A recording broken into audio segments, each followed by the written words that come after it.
Tere, kas meid on kuulda hästi? Keegi võib näiteks käe panna, kui meid on kuulda.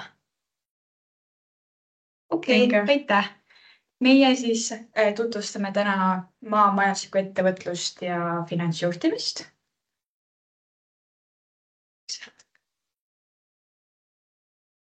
Meie oleme siis sama eriala teise aasta tudengid hetkel ja samamoodi ka selle eriala tuutorid.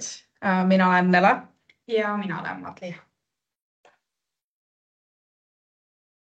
Ehk siis mida täpsemalt siis see eriala üldse endast kujutab. Kui siia erialale tulla, saavad tudengid teadmised endale üldiselt ökonoomikast, turundusest ja juhtimisest, rahandusest ja finantsjuhtimisest. Õpe on üldiselt väga praktiline, ehk siis juba esimese aasta lõpuks on sul natuke aru saama, kuidas mingisuguseid raamatupidamistoiminguid teha, kuidas mingeid andmeid analüüsida ja kuidas mingeid kindlaid programme kasutada. Õppetöö ise toimub loengutes, seminarides, praktikumides ja meie oleme käinud ka 2 korda õppekäigul ja mis on ka siis osa erialast ja olenevalt siis ainest käiakse erinevates, ma ei tea, ettevõtetes või farmides ja uuritakse sealset olemust. Ma lisasin siia slaidile ka ühe sellise väikse 5 sihukest võtmeküsimust, et aru saada, kas see eriala on just sulle. Neid leiab ka meie kooli koduleheküljelt siis, kui leida sealt meie eriala ja siis sealt siis ennast 5 palli skaalal hinnata, kuidas siis, kas tunned huvi, kas väärtustad või kas soovid just neid väljundeid enda elu pärast lõpetamist siis. Ja siis natuke ka õppekavadest näiteid, et esimesel aastal näiteks sügisel on siis sügissemester ja kevadsemester. Sügissemester näiteks taimekasvatus, kus sai teadmisi siis erinevate kultuuride kohta, saagikuse kohta. Siis oli ka loomakasvatus, sellega seoses käisime ka õppekäigul näiteks me käisime Märjal. Märjal farmis, kus saab siis näha loomi. Rahandus, kõrgem matemaatika ja sissejuhatus andmeteadusesse ja analüüsi. Teisel aastal on siis niisugused, ütleme, juba rohkem keskendunud majandusele, näiteks maksud, rahvusvaheline majandus, põllumajandusökonoomika, biomajandusalalused ja filosoofia. Ja 3. aastal on tulemas siis ökonomeetria, ärirahandus ja finantsjuhtimine, juhtimisarvestus põllumajandussektoris ja Euroopa Liidu rahandus ja poliitika. Et me kõiki välja ei toonud, siin on veel õppeaineid. Et esimesel aastal on need ained, mis me oleme välja toonud, ülimalt siuksed baasteadmised, mida kindlasti läheb vaja järgnevatel aastatel ja eriti teisel aastal. Ma tõin välja 2 kõige mahukamat ainet, mis teisel aastal on see põllumajandusökonoomika, biomajandusalused ja filosoofia on näiteks sihuke nagu tugiaine meie erialase, aga jällegi väga nagu hea ja kasulik. Tooksin sellega välja näiteks, et kui esimesel aastal on mikroökonoomika, siis see paneb alus tegelikult põllumajandusökonoomikale, et kõik on omavahel seotud. Ja ka näiteks võib tunda, et taimekasvatus, loomakasvatus, miks seda õppida, aga põllumajandusökonoomika sa näed, et läheb kõik kasuks, kui sa juba saad aru, et mis nisusaagikust mõjutab ja kuidas kõik töötab tegelikult. Siis me tõime näiteid ka, milline siis semestri tunniplaan on. Näiteks on esimese semestri tunniplaan. Nagu näha, siis on esmaspäevast kolmapäev nagu pikemad päevad ja neljapäev, reede on natuke kergem. See on siis kui meie olime esimese aasta tudengid. Et võib-olla selle aasta esimesel kursusel on natuke teistmoodi. Minu meelest reeded olid neil ka vabad. Ei, oli kuidagi üle reedete. Või üle reedete olid niimoodi vabad, et võib tulla muutusi, aga see on sihuke üldine ülevaade lihtsalt.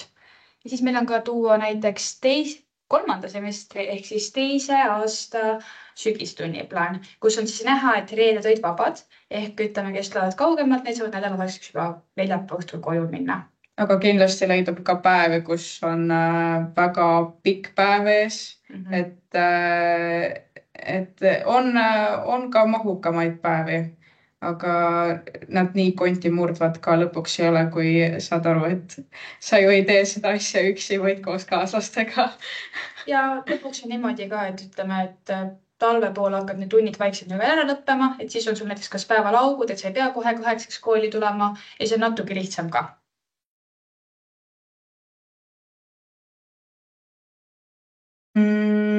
Mis saab sinust pärast lõpetamist? Alati on valik minna magistrisse, siiasamasse saab tulla magistrisse siis meie kooli ökonoomikale ja ettevõtluserialale ja majandusarvestus- ja finantsjuhtimise erialale. Loomulikult on magistrit võimalik ka mujal võtta, aga kui magistrivalik ei ole, siis kindlasti saab juba leida ka mingist määral tööd, näiteks audiitori või raamatupidajana, kindlasti analüütikuna või assistendina näiteks müügijuhil või finantsjuhi juures. Ja alati on julgustatud ka ettevõtjana ennast registreerima. Keegi siin ma vaatan vahepeal küsis, et kas me näitasime päevaõppe tunniplaani. Ja me näitasime päevaõppe tunniplaani, sest meie erialal on ka sessioonõpe. Seda ma just kohe ära ei maininud. Sessioonõpe käib siis korra kuus koolis. Tavaliselt on see neljapäevast pühapäevani ja siis nad teevad nii-öelda kodus iseseisvalt asju. Et see on ka väga iga aasta väga erinev. Aga üldiselt see õppeplaan neil, nad käivad iga kuu äkki teisel või kolmandal nädalavahetusel koolis minu meelest. Ja siis on ka ikkagi päevad üldiselt pikad, kui ma ei eksi. Siis on päevad pikad. Et päevaõppe pluss ongi see, et sul jaotub midagi see maht nagu päevade peale ära natuke võib-olla lihtsam, aga miski ei ole konti juurde tegelikult. Ja siis ka selle aasta sisseastumise kohta natukene, et kandideerimise eeltingimus on kõigepealt, et kas siis üldkeskharidus või sellele vastav kvalifikatsioon ja eesti keele oskus vähemalt B2 tasemel. Ja mis siis vastuvõtu tingimustes rolli mängib, on eesti keele riigieksam, kus on vaja vähemalt saada 40 punkti. Sellest saab siis 4-10 konkursipunkti. Siis kitsa matemaatika riigieksam ka vähemalt 40 punkti. Kohe vastab sellele küsimusele ka. Ja keskharidust tõenda dokumendi keskmine hinne ja vastuvõtukatseks on motivatsioonikiri. Selle kohta peaks olema täpselt infot meie Maaülikooli kodulehel meie erialal. Meie isiklikult ei pidanud motivatsioonikirja kirjutama sellele eriala sisse saamiseks. Nii et selle kohta meil otseselt nippe jagada ei ole. Aga ma korra vaatan seda küsimust. Kusjuures täitsa on, väga reklaamitakse, iga natukese aja tuleb ikkagi kiri, et osalege programmides, hästi palju kutsutakse meid Lätti. Hästi palju biomajandusteemalisi minu meelest programme on olnud seal viimasel selliseid intensiivkursuseid ja Erasmus Plus programmides ja kindlasti on meil ülikoolil on päris palju partnerülikoole. Sügissemestri alguses saab minna, kevadsemestri alguses saab minna siis kas 1 semestriks või hoopis terveks aastaks. Et siis tuleb lihtsalt leida enda jaoks sobiv ülikool, kus sa soovid minna ja vaadata, kus võimalikult palju on kattuvust sinu enda õppekavaga. Ülikooli kodulehe peaks olema ka nimekiri, et kuhu saavad nii-öelda maamajandustudengid minna ja siis nende seaks saab valida, et meie üks kursad on näiteks minemas Hollandisse, kuigi näiteks tal oli valikus ka Hispaania, Portugali vist vaatas isegi, Sloveenia. Me jääme vastusvõlku, aga valikud on tegelikult väga paljud, kui on soovi minna ja on ka need suvekoolid, mis kestavad siis 1-2 nädalat. Näiteks ma tean, et praegu on nüüd läheb Itaalias suvel näiteks, et sinna saab kirjutada ja minna ka. Ja kas kellelgi on küsimusi, nüüd me oleme valmis nendele vastama?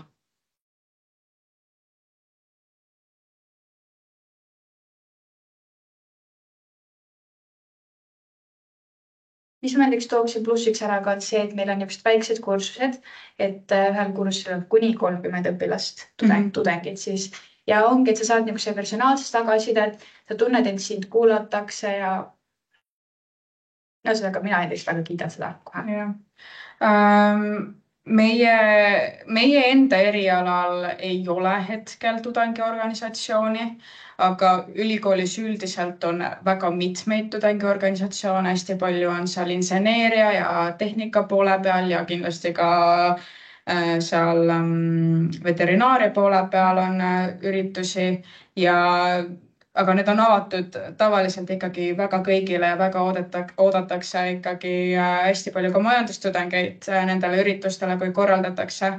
Aga üle koolilisi üritusi korraldab meil üliõpilasesindus, teeb Halloweeni, teeb rebastele igasuguseid üritusi. Jõulupall ja, või talvepall või kuidas iganes. Ja nüüd on näiteks seoses suvemängudega on tulemas koos Lennuakadeemiaga niisugune väike eelmängude soojendus, kus siis proovitaksegi mingeid erinevaid spordialasid läbi. Eesti keele oskust eraldi tõendama ei pea, kui su emakeel on eesti keel. Just. Meil on üks väga huvitav üritus toimumas iga aasta, mille nimi on siis Tärkapidu. See on meie koolis iseeneses, et sinna võib minna ükskõik, kellel on kas või väiksemgi või suuremgi idee. Pole vahet, kui algstaadiumis see on. Meie läksime isegi 2024 aasta. Ja meil isegi läks nii hästi, et me saime Tartu linna poolt eriauhinna. Et seal on suht kindel, et kui sa lähed sinna, sa ilmselt tühjade kätega sealt ei lahku. Kui mitte auhinnaga, siis kindlasti väga suure kogemuspagasiga, väga heade nippidega. Ja minu meelest see on väga vinge üritus. Paneb kindlasti proovile, lükkab sind mugavustsoonist välja ja minu meelest üldiselt väga hea praktika, kui neid nagu toote või ettevõtte või äride esitlusi tuleb siin küllaga teha. Tudengielu Tartus mina ütleksin on väga vahva, et meil on ju sügisel ja kevadel toimus Tartu tudengipäevad, mille raames on väga palju üritusi Tartu peal üldse. Ja kuidagi sa tunned, et see tudengielu ja kokkuhoidvustunne on siin Tartus minu arust väga niisugune. Jah, kui ma peaksin võrdlema oma sõprade lugusid, kes õpivad näiteks Tallinnas, siis nende tudengielu on hoopis teistsugune, kui meil on siin Tartus. Et Tartu on ikka täielikult ülikooli ja tudengilinn, et siin on väga palju noori, et igale poole, kus sa lähed, sa leiad kellegi oma eakaaslase, kellel on jällegi mingisuguse plaan ja tihti haaratakse kõige hulljulgemad kaasa ka. Praktikakohana peab käima teise aasta suvel. On ideaalne aeg. Ideaalne aeg, siis on juba piisav pagas ja saad neid rakendada, et see praktika on 4 nädalat, mis peaks olema siis 6 EAP-d väärt. Just. Et meie hetkel hakkame suvel oma praktikat alles teostama. Just, aga sul on praktikakoht olemas? Minul on näiteks praktikakoht olemas ühes ettevõttes, et ma praegu käingi seal juba natukene tegemas. Aga mis alal sa teed? Mina siis teen turundust enda praktikaks. Jah, minul on hetkel praktikakoht natukene lahtine, aga mina hetkel on plaan teha natuke turundust ja natuke sellist müügiesindus poolset praktikat. Et meil on valikus see, et sa näiteks teed 2 nädalat ühes kohas ja 2 nädalat teises kohas. Või sa teed oma 4 nädalat kõik korraga ära. Et tavaliselt kohad võtavad ikkagi kauemaks, tahavad sind kauemaks tööle kui 4 nädalat, aga minu arust annab väga hea baasteadmise, kus ta tulevikus tööle minna. Et 4 nädalat on natuke lühike aeg, aga samas niisugune saab. Saab tehtud, päris tehtav ka. Jah.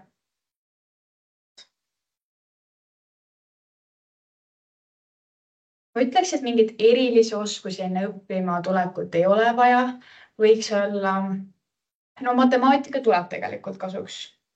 Et näiteks minule väga meeldis matemaatika gümnaasiumis ja ma olen aru saanud, et nüüd see tuleb kasuks ka, et ma ikka gümnaasiumis õppisin, aga otseselt sul ei ole vaja näiteks mingeid loomakasvatusteadmisi või et sa pead teadma midagi teraviljakasvatusest, et kõik on õpitav ja õppejad on väga vastutulelikud. Just.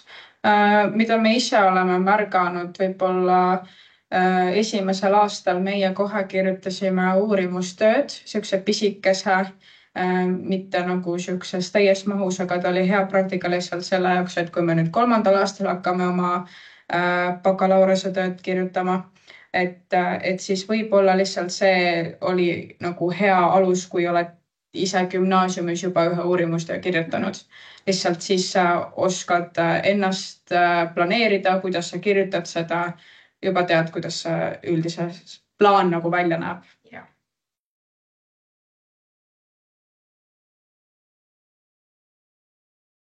Selle õppekava lõpetajaid, ütleme nii, et minu arust on igas valdkonnas, et majandus on nagu hästi, ta ei ole niimoodi spetsiifiline, et nüüd sa pead ainult seda tegema. Et on näiteks nagu Nele enne rääkis, et on audiitorid, on raamatupidajad, on ettevõttejuhte, on finantsjuhte, on turundusega seotud inimesi. Et see kool annab nii laia põhja, et sa võid tegelikult põhimõtteliselt ükskõik kuhu. Jah, müügijuhid, assistendid, mis ma veel hakkasin ütlema, personalijuhid, et neid valdkondi on palju. Otseselt minu teada ei anna see. Minu meelest on need gümnaasiumi valikulised koolieksami sooritamised iga kooli enda sihuke tingimus, aga nad ei ole vajalikud üheski ülikoolis sisse astumisel. Et plusspunkt annab see, kui on lõpetanud medaliga. Või mingi olümpiaadi minu meelest. Kas sporditulemust äkki ka? Mingil määral küll, jah. Et niimoodi, aga kahjuks niimoodi see kooli eksam.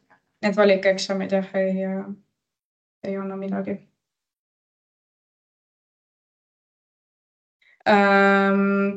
Kui mina peaksin võrdlema lihtsalt tavalist majanduseriala meie enda erialaga, siis mulle nagu väga meeldib just see, et see majandusnüanss on meil kõigil sama, aga see, et ma saan juurde õppida keskkonnast, põllumajandusest, nendest kindlatest ettevõtetest, kuidas seal toimida, see nüanss on minu jaoks nagu väärtuslik isegi, sest et ma ei pea olema sihuke, jällegi ma ei ütle, et see ala on kuiv, aga ma ei pea lihtsalt istuma kontoris nagu raamatupidamist tegema, vaid ma saan ka oma eriala seda eripära nagu lisada oma igapäevatöösse ka nagu pärast siis.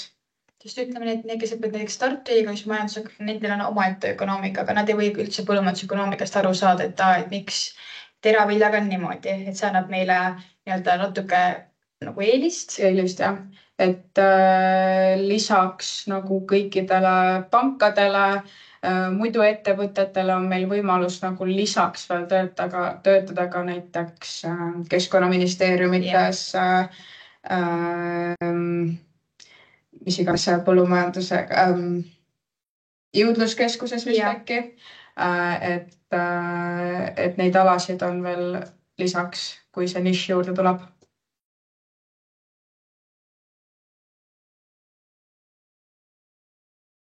Mina käin kooli kõrvalt tööl selles mõttes, et kuna nädalavahetused on olnud meil suhteliselt vabad, siis saab alati minna ja käia, aga kindlasti on soovituslik ka nagu ennast mitte täiesti läbi töötada. Aga kui väga vaja, saab käia tööl ka. Otseselt väga kurnavad need õppepäevad ei ole. Eks oleneb ka mõnest õppeainest, mõni võtab natuke rohkem läbi ja kõik. Mina näiteks läksin ka nüüd 2. aasta kevadsemestri märtsis tööle, et käisin neljapäevad reeded tööl, siis meil olid neljapäevad reeded vabad. Aga võib-olla esimese aasta natuke vaadata, et kuidas sina tunned seda, kuidas see maht on sinu jaoks. Et oma kogemust ütleksin kindlasti, et esimene aasta on lihtsam kui teine aasta. Et võib-olla kui väga sul soovib siis just tööl käia, teisel aastal niimoodi rohkem keskenduda koolile, aga eks see on igaühe enda tegelikult, et ta peab ise tundma, kuidas ta jõuab kooli ja töö kõrvalt, et end läbi tõesti ei põletaks. Just.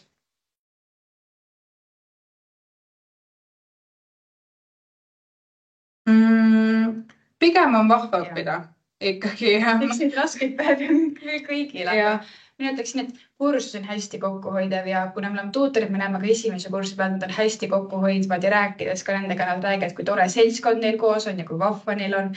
Et ütleme nii, et kui vahepeal on tõesti nagu kurb päev, siis kui kursus hoiab meeleolu üleval, siis on ikka, läheb päev natuke paremaks. just ja noh, toetust üldiselt sa tead, et sa oled kursusekaaslastega koos nendel eksamiperioodidel ja kus on raske, aga ma ütlen ka seda, et kõikidel nendel raskematel aegadel nagu kui on abi vaja, siis seda toetust saab ka õppejõududelt või kuskilt mujalt. Et kõigil on ikkagi nagu tugi olemas sul, kui seda väga vaja on.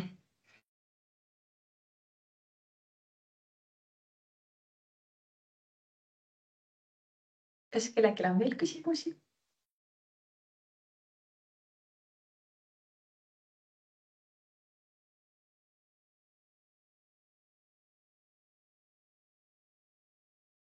Ja väga vähesed ained on, meil oli näiteks kõrgem matemaatika siin Tehnikamajas, aga ja paar ainet on olnud ka Metsamajas, aga kuna meie linnak on tegelikult hästi väikene, siis ei pea muretsema, et ma pean nüüd mingi pool tundi arvestama, et ma liigun ühest päevast teise, ei, see 10 minutiga vabalt ühest kohast teise.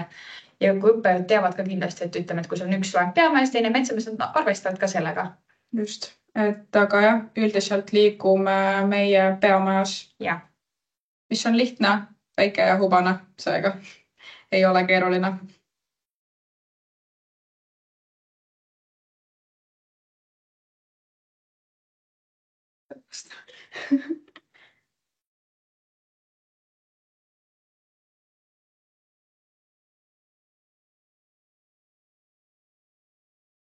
Tundub, et rohkem küsimusi ei ole. Siis meie omalt poolt täname teid. Ja kui kellelgi ikkagi peaks mingeid küsimusi olema, siis Maaülikooli kodulehelt saab tuutorite alt siis kas mulle, Madrile või Nelele kirjutada. Just, võib te igal hetkel kirjutada. Nüüd me vastame kiirelt. Kiirelt, üritame vähemalt ka. Et kui oskame vastata, siis läheb kohe kiirelt vastust, ei pea üldse muretsema. Just. Aitäh teile tulemast. See on meie poolt kõik. Aitäh!